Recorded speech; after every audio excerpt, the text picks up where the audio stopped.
We have another local story to keep you updated on, and this actually is really heartwarming because it involves a Forsyth County firefighter who has been searching for a kidney donor, and now we know that search has come to an end. It's a story we first told you about in May, which is just really incredible, and we now know who that donor is because today is his transplant day.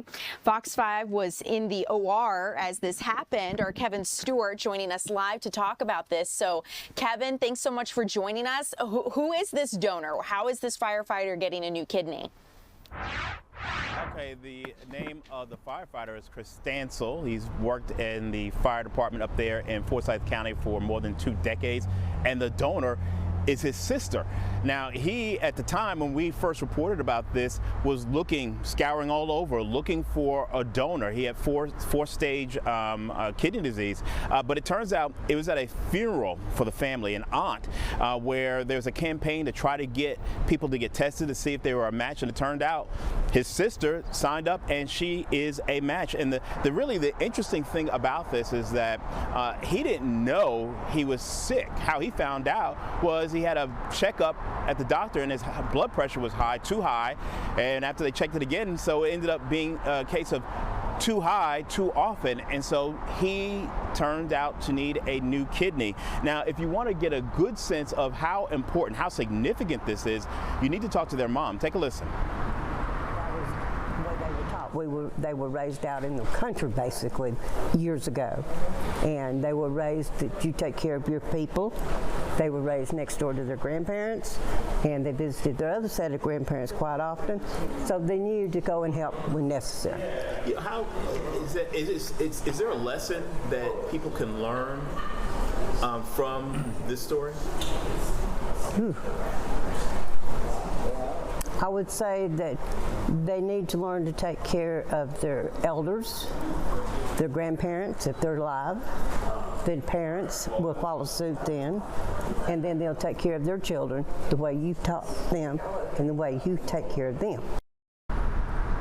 And so mom is thinking ahead. If the kids take care of each other, they'll take care of her. So obviously that family is very tight-knit.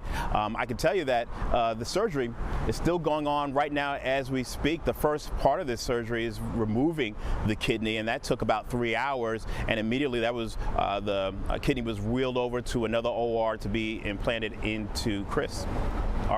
Kevyn, just wonderful, heartwarming story. I'm curious, as the reporter, where are you watching this surgery happen from? We're in the OR.